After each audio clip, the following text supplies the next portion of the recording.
This intrigued me when I saw it at Ollie's, because I had seen that Dungeons and Dragons had been re-releasing starter sets, but this looked so much like the Dungeons and Dragons starter set that I remember as a kid when I saw it, and then I realized it was a Stranger Things version. Yeah, totally intrigued. The artwork at a first glance looked like the original artwork from the old TSR, not Hasbro, or Wizards of the Coast. It used to be TSR, and this is based off of the Netflix show Stranger Things. And in that show, the kids are, campaigning a D&D game, in I think at least two of the seasons, and Mike is the dungeon master, and in this case, it looks like they have made an original D&D game kind of based on that, but incorporated parts of the show like the Demogorgon. So first of all, I want to say that I usually don't say this on my videos, but this video will have spoilers. Because if you are planning on playing this game, I'm going to reveal parts of it that you may not want to know. Because I'm going to sort of look at it from the point of view as someone who was a kid at this time in the 80s. And how much this is like D&D. And so spoiler warning now. If you don't want to see this, go ahead and turn the video off. If you just want to hang out and look at this with me, hang around. So let's just first look at the box. It looks like it's been worn, which is a lot of the Stranger Things merchandise has like this worn look, whether it's like VHS tapes or whatever. It comes with a figure. See, when I was a kid, this would have been made out of lead, but I'm sure this is plastic. And on the back, I'm going to read what it says. It says, "Embark on a Dungeons and Dragons adventure created by Mike. Mike Wheeler from Hawkins, Indiana, has created an awesome Dungeons and Dragons adventure, and now you get to play it. Pick your character. Will you be Will the Wise or Dustin the Dwarf? And get your fireballs ready as you investigate the mysterious castle and battle the ferocious Demogorgon. Will you make it out alive? Will you encounter a beast with 7 heads? Did you pack your wrist rocket? Prepare yourself for anything because the game just got stranger." It says, "Great for new Dungeons and Dragons players." And so what I have heard, the limited amount I've read about this, is that it is a great introduction for someone who was curious about D&D but might like Stranger Things, and this might be a good way to bring them into what D&D is all about. If they're a fan of the show, then they can, they'll get some appreciation out of this. So now I'm going to talk a little bit about being a kid in the 80s. I was a kid around the same time the kids in Stranger Things were supposed to be. And when I was a kid, my brother bought a set very much like this one, but it wasn't for Stranger Things, obviously. And we played it. I didn't know what to expect. I had never heard of a role-playing game before. But he was the dungeon master, and we all enjoyed it. And I remember Dungeons and Dragons was very controversial in the 80s. There were stories that kids had been brainwashed by it and gone and committed murders. They even made a movie called Mazes and Monsters starring Tom Hanks about how he lost his mind playing Dungeons and Dragons and murdered somebody. So it was kind of a cultural panic. There's a little window here. I wanted to mention about the show Stranger Things. It's pretty realistic about the 80s. I will say that. The things that they show, the things that the kids look forward to, whether it's what was that? The video game, Dragonlance, or there was a video game that came out in the 80s that had like animated graphics. I remember when it came out, and that was realistic. The obsession with Ghostbusters, the music. So the show is pretty dead on about what it was like being a kid in the 80s, in case you're wondering. I mean, obviously not everything's perfect, but it's pretty close. So I'm opening it up, and I'm looking at the enclosure. First, I see we got the game dice, and we have these 2 figures. The Demogorgon. One is unpainted. It is a soft plastic. And one is painted. So And something tells me that if you Google it, you can probably find other figures to enhance your game. But when we played D&D, we did eventually get some lead figurines, but it wasn't necessary. It was just sort of a visual aid. I mean, playing D&D, you don't really need pieces. You just need a brain and a character sheet. So you got the two figures, and now we got our D&D game dice.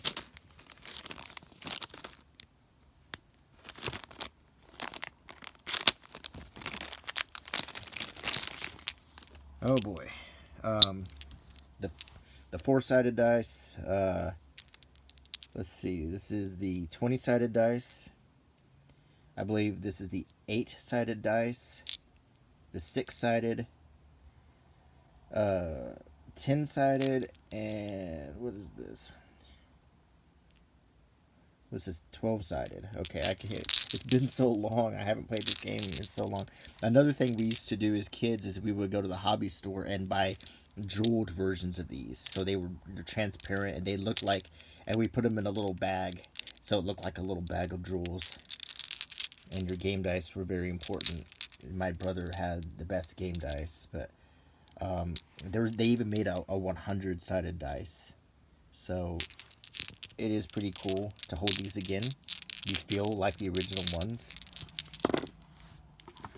And each dice has a purpose. I think when I'm done with this video, I might take this set to my brother and bring Mary along, so maybe he can DM it and we can play a game, and so she can see what playing D&D was like. That's very cool. And now we got the starter set rulebook. And then what else is there? I'm just going to do this. This is similar to the original starter set rulebook, layout-wise at least. The artwork is obviously different. It doesn't say TSR anymore. I don't know if it has Gary Gygax mentioned, but it starts out with how to play, and there's figures you can probably find to buy. I'm telling you, you probably can find these to buy. The Dungeons and Dragons role-playing game is about storytelling in words of swords and sorcery, like games of make-believe. D&D is driven by imagination. It's about picturing a crumbling castle in a darkening forest and imagining how a fantasy adventurer might react to the challenges that the scene presents. In the fantasy world, the possibilities are limitless. And it's done from the point of view of Mike from Stranger Things. Mike, the Dungeon Master. The castle stands among the trees, the crumbling ruins of 7 round towers jutting up from it like broken teeth. An archway littered with twisted shards of rusted metal gapes open at the top of a short flight of steps. 2 of the towers, speckled with dark arrow slits, loom beside the entryway, and a dark hall yawns beyond. Will, the cleric. Let's send the ranger up ahead and look in and make sure it's safe. Lucas, the ranger. Okay, I'll move to the side and sneak along the wall of the tower until I can peer through the entrance. So, it's got some dialogue from the show, and it's giving you these little snippets on notebook paper as it tells you the rules, like how to get started. If this is your first time playing Dungeons and Dragons, start by reading the rest of this chapter. It tells you the most important rules you need to play the game. Someone needs to be the dungeon master, and explains the game dice. The game uses the polyhedral dice that come with this set. In these rules, the different dice are referred to by the letter D, followed by the numbers of the sides. D4, D6, D8, D10. The 0 on the die represents a 10, D12, and D20. For instance, a D6 is a 6-sided die. The DM describes the environment. The player describes what they want to do. The DM narrates the results of the adventurer's actions. I was never a dungeon master, so I never really knew what it was like, but my brother could explain all this so much better. 6 abilities. I always remembered, strength, dexterity, constitution, intelligence, wisdom, and charisma. And I think later on they added comeliness or something. But I was always wanting to be like a warrior, so I wanted lots of strength. I never played wizards or anything. I always wanted to be like the warrior. The core rule. Does an adventurer's sword swing, hurt a dragon, or bounce off its iron hard scales? Does the ogre believe an outrageous bluff? So all of these things are brought up by the player, and then the dungeon master rolls the die to see if you win or not, or if you are able to, bluff the ogre or attack it or inflict damage. And then you can cast spells.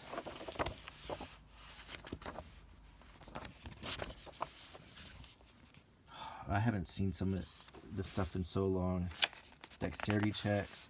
Constitution was like your health. Like, strength is your physical strength. Dexterity is like how swift you are.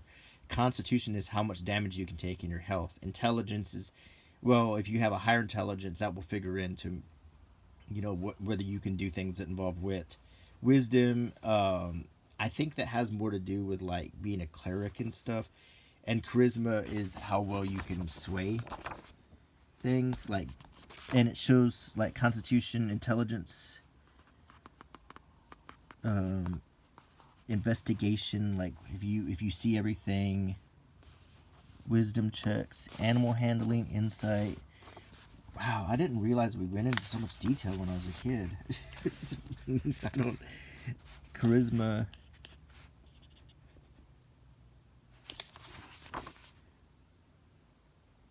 Combat.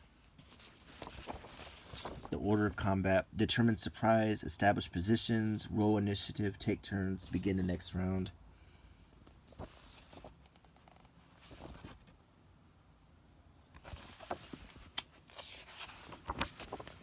I didn't realize how complicated it was. I was never a dungeon master. I just played, and I think my brother probably was just letting me have fun a lot. Because I don't remember so much of this stuff. I remember he would roll a dice and tell me what would happen. I would just say what I wanted to do.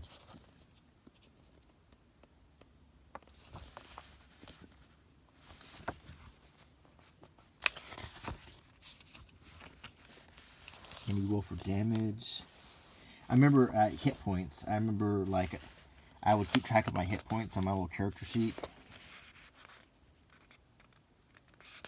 I remember healing potions. Whether delving into a dungeon, trekking through wilderness, or navigating a teeming city, adventurers need rest and they seek advancement in gear. This chapter gives rules for travel and resting, describes rewards, and details equipment that might help the character survive. Travel, marching order. Short rest, long rest.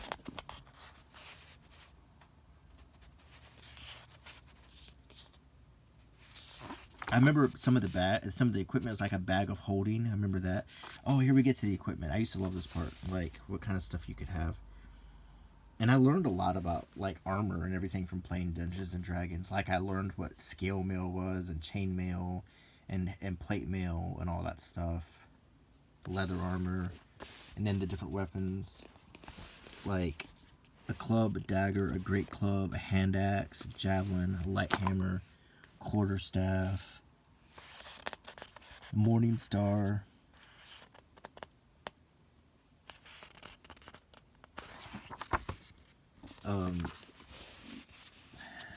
bedroll, bell, blanket, book, handle, carpenter's tools,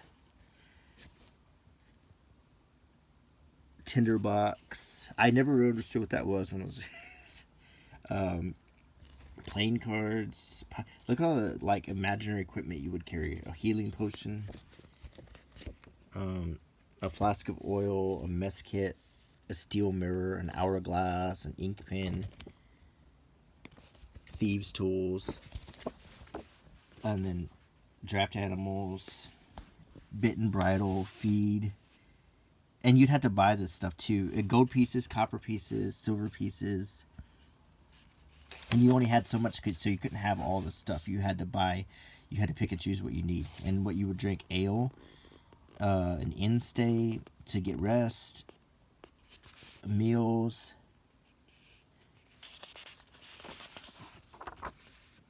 spellcasting.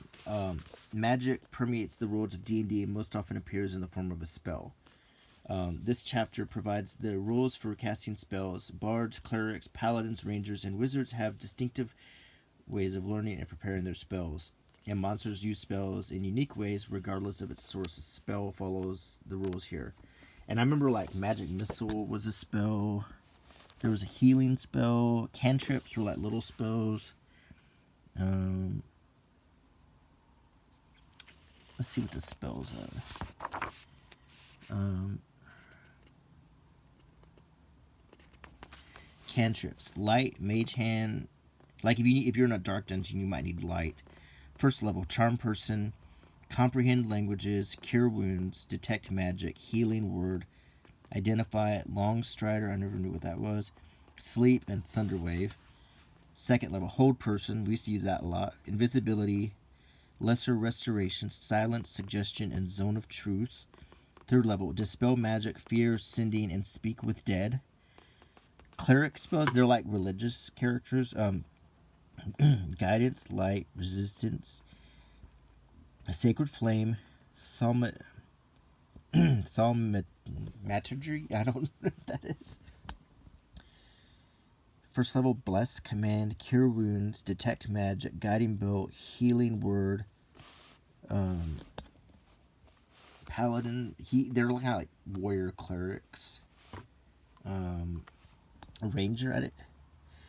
Long strider. I don't remember some of these. And then wizards. They have like the attack spells like magic missile, protection from evil and good. Because you might be playing an evil character. Sleep, shield, fireball, lightning bolt.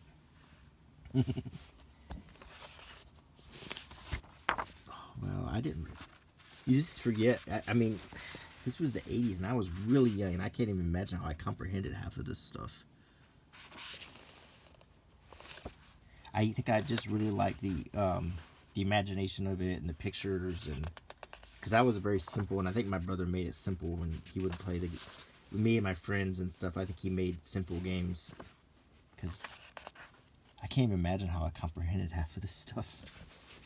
I was not the smartest kid in the world. I never pretended to be. Magic weapon, mass healing word. Wow, this is seriously D&D. I mean, this is the straight up game. They're including lots of words that I don't understand and don't remember. Magic items. I remember that. Bag of holding. I used to always have one of those. Boots of elven kind. I remember how exciting it was to watch like Lord of the Rings, the cartoon version, at least, because the live action one didn't exist when I was a kid, because a lot of these things were in it, like, you know, mythical shirts and stuff. A lot of D&D was taken straight out of J.R.R. Tolkien.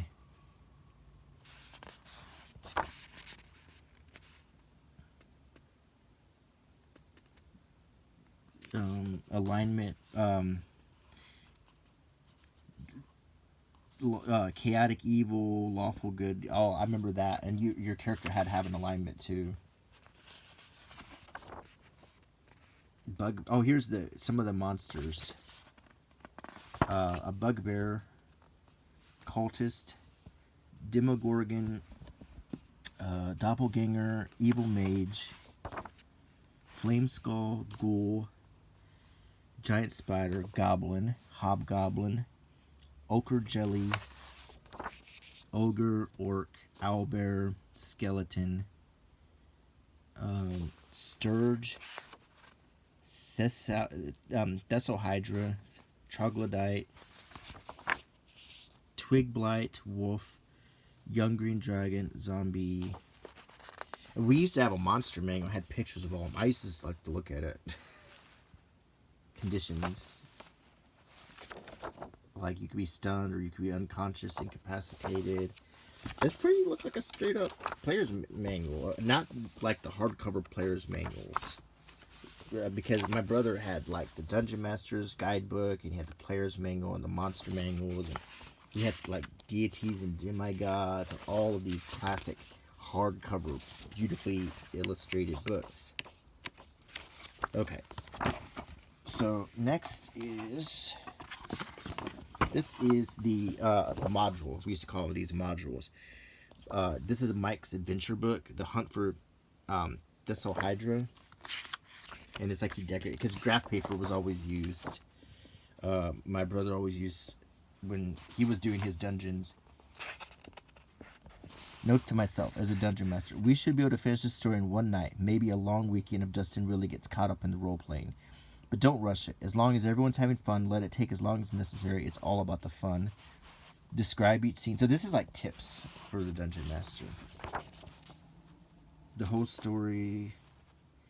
The characters have been summoned by Sir Tristan, the ruler of a small domain in a lonely stretch of mountains. Audience with Sir Tristan. Gifts from Sir Tristan. Rumors on the road. Troglodyte caverns. He's got little maps laid out on graph paper like my brother would do.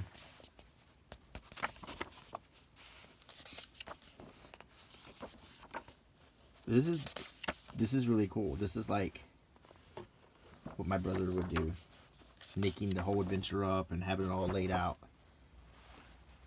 And the upside down is incorporated. So a lot of the stuff you saw in Stranger Things is incorporated into the game, which makes it really some meta references. It's kind of cool.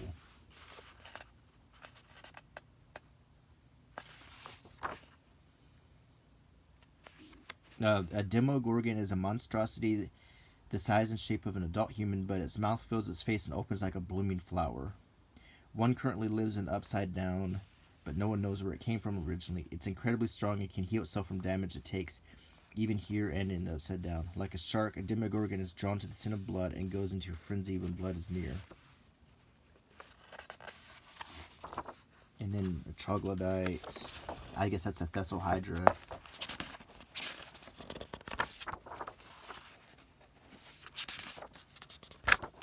And there's a note section. So this is like your module to do the game. And next is we have character sheets. Okay, this looks like the D&D character sheets, but they have Stranger Things on it. So Bard, class and level, Bard 3, so it's level 3. A healed dwarf is the race. Background is an entertainer. His alignment is neutral good. He has 900 experience points. So they're already starting out with like some stuff. Strength -1. Because you had to roll to get these. Well, these are saving throws. No, these are... Well, Strength 9. My brother could explain this stuff. These... Dexterity 14, Constitution 14, Intelligence 14, Wisdom 10, and Charisma 14. Language, Common and Dwarvish. Proficiencies, Acrobatics, Arcana, Battle Axe, Hand Crossbow, Disguise Kit, Drum, Hand Axe, Harp, Horn. He knows some cantrips.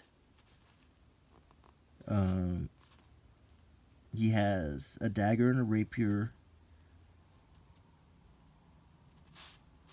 And here's his equipment: leather armor, dagger, rapier, ink pen, map or scroll case, chest, fine clothes, lamp, oil flask, paper, perfume, sealing wax, soap, drum, loot, and disguise kit. So it talks about being a dwarf and a bard.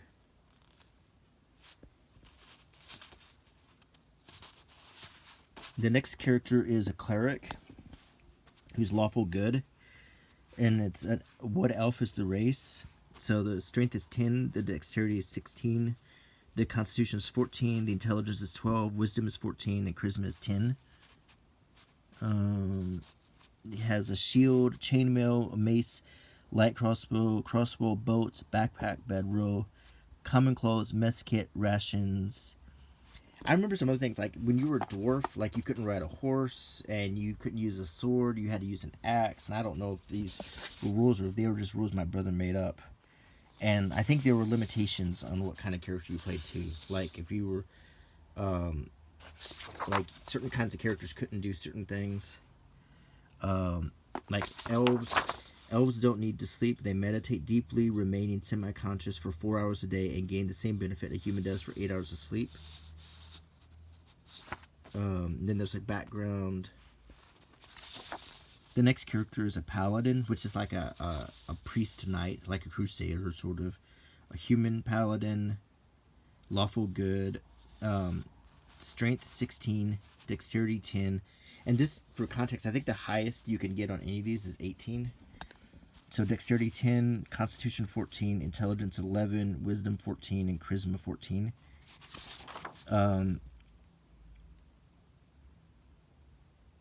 Let's see.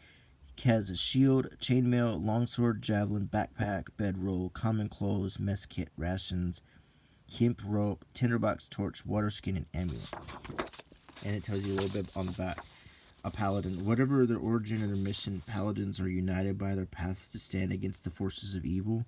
Whether they're sworn before a god's altar and the witness of a priest, in a sacred glade before nature's spirits and the fay begins, or in a moment of desperation and grief where the dead is the only witness, a paladin's oath is a powerful bond. It is a source of power that turns a devout warrior into a blessed champion. So I always kind of wanted to, and I don't know if you know this, but see, there was a cartoon show in the 80s for Dungeons and Dragons too, and I don't know how long it lasted, but then they made an action figure line, and they made several action figures, which I wish I had saved because they're really valuable now. But one of the first one was a paladin named Strongheart, and that was the one I wanted. But they made an elf and a dwarf and a cleric and a wizard and an evil wizard, and I mean, it was pretty cool. The next character is a ranger. It's neutral good. I think this was Lucas's character because he's strength 16, dexterity 14, constitution 14, intelligence 10, wisdom 12, and charisma 10. And he has scale mail, a short sword, longbow, arrows, backpack, bedroll, traveler's clothes, a hunting trap, a mess kit, 1 day of rations, a hemp rope, tinderbox, torch, water skin, and a staff. And he's, wait a minute, is he half orc? Yeah, he's a half orc ranger. Half orc and human tribes sometimes form alliances, joining forces into a larger horde to the terror of civilized lands nearby. When these alliances are sealed by marriages, half-orcs are born. Some half-orcs rise to become proud chiefs of orc tribes, their human blood giving them an edge over their full-blooded orc rivals. They have a grayish pigmentation, sloping foreheads, jutting jaws, prominent teeth, and towering builds make their orcish heritage plain for all to see. Orcs regard battle scars as tokens of pride and ornamental scars as things of beauty. A ranger. Warriors of the wilderness, rangers specialize in hunting monsters that threaten the edges of civilization. They learn to track their quarry as a predator does, moving stealthily through the wilds and hiding themselves in brush and rubble. Rangers focus their combat training on techniques that are particularly useful against their specific favored foes. And the final character is a wizard, half-elf wizard, neutral good, strength 8, which is typical for a wizard, dexterity 14, constitution 14, intelligence 16, wisdom 12, and charisma 12. And he's carrying a dagger, crystal, backpack, bedroll, traveler's clothes, component pouch, mess kit, 1 day of rations, hemp rope, spellbook, tinderbox, torch, water skin, holy symbol, prayer book, incense sticks, vestments, and common clothes. And wizards are supreme magic users, drawing on the subtle weave of magic that permeates the cosmos. They cast spells of explosive fire, arcing lightning, subtle deception, and brute force mind control. The mightiest wizards learn to conjure elementals from other planes of existence, glimpse the future, or turn slain foes into zombies. Wow. So this is really pretty cool. I mean, this is pretty legit. So if you want to have a pretty cool experience of playing 80s style D&D like a kid in the 80s who have just gotten that first starter kit, then get this. For what it's going for at Ollie's, it's pretty cheap. And I'm actually looking forward to playing this with my brother as the dungeon master and Mary. So I think this is a really fun idea. I have to give it credit. I think this was a good idea. So I hope you enjoyed this video, and I think I have some spoilers in here, but I don't think I spoiled it too much if you do want to play it. So look for this. I'm gonna try it, and as always, I hope you enjoyed the video. If you like my channel, subscribe, leave a comment, click the bell icon to hear about more videos, and leave a like if you liked it. And until next time, I hope you have a good evening. Bye.